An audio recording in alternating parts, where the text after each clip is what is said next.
du Fils et du Saint-Esprit. Amen. Esprit de Dieu, souffle de vie, Esprit de Dieu, souffle de feu, Esprit de Dieu, consolateur, tu nous sanctifies. Évangile de Jésus-Christ selon saint Matthieu. En ce temps-là, Jésus disait à ses disciples cette parabole. Le royaume des cieux sera comparable à 10 jeunes filles invitées à des noces qui prirent leurs lampes pour sortir à la rencontre de l'époux. 5 d'entre elles étaient insouciantes et 5 étaient prévoyantes. Les insouciantes avaient pris leurs lampes sans emporter d'huile, tandis que les prévoyantes avaient pris avec leurs lampes des flacons d'huile. Comme l'époux tardait, elles s'assoupirent toutes et s'endormirent. Au milieu de la nuit, il y eut un cri « Voici l'époux ! Sortez à sa rencontre !» Alors toutes ces jeunes filles se réveillèrent et se mirent à préparer leurs lampes. Les insouciantes demandèrent aux prévoyantes « Donnez-nous de votre huile, car nos lampes s'éteignent. » Les prévoyantes leur répondirent « Jamais cela ne suffira pour nous et pour vous. Allez plutôt chez les marchands vous en acheter. » Pendant qu'elles allaient en acheter, l'époux arriva. Celles qui étaient prêtes entrèrent avec lui dans la salle des noces, et la porte fut fermée. Plus tard, les jeunes filles arrivèrent à leur tour et dirent « Seigneur, Seigneur, ouvre-nous !» Il leur répondit « Amen, je vous le dis, je ne vous connais pas.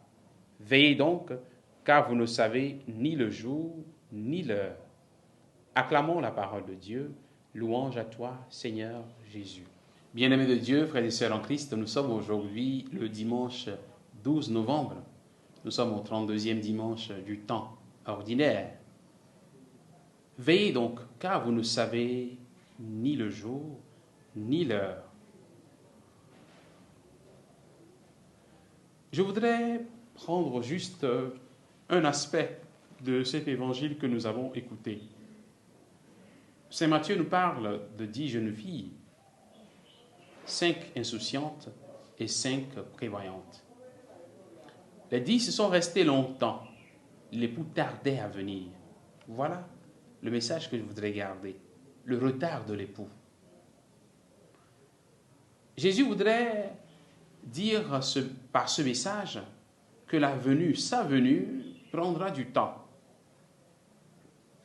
Jésus est venu dans ce monde, il est monté vers le Père, et cela fait 2000 ans que les chrétiens continuent de l'espérer.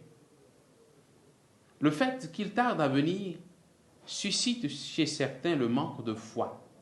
Certains ne croient plus qu'il viendra. Certains se disent, il n'y a plus rien, il n'y a pas de royaume des cieux, il n'y a rien du tout. Donc vivons aujourd'hui, vivons avec ce que nous avons, profitons de la vie, etc.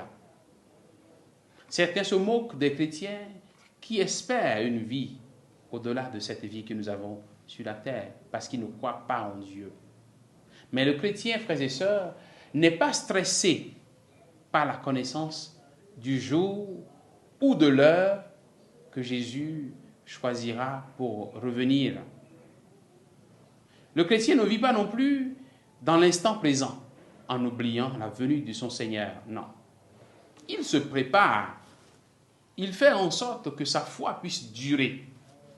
Il fait en sorte qu'il gère sa foi dans la durée. Notre foi n'est pas juste une affaire de quelques jours, de quelques années. Beaucoup de chrétiens aujourd'hui disent, bon, quand nous étions à la catéchèse avant, quand nous étions dans tel groupe, quand nous étions sur telle paroisse, mais aujourd'hui, ils vivent comme si leur foi n'était qu'une affaire du passé pour eux. La persévérance, la fidélité au Seigneur, voilà le message à garder. Gardez vos lampes allumées. Restez éveillés. Ne baissez pas les bras. Ne laissez pas la lumière de votre foi s'éteindre. Continuez de rester fidèle au Seigneur. Persévérez dans votre foi. L'époux tarde. Mais quelle que soit la durée de la nuit, le jour du Seigneur se lèvera. Que le Seigneur nous donne la force de résister aux tentations de ce monde, la force de durer, la force de garder notre lampe allumée. Qu'il veille sur nos foi, qu'il nous garde dans sa paix, au nom du Père et du Fils et du Saint-Esprit. Amen.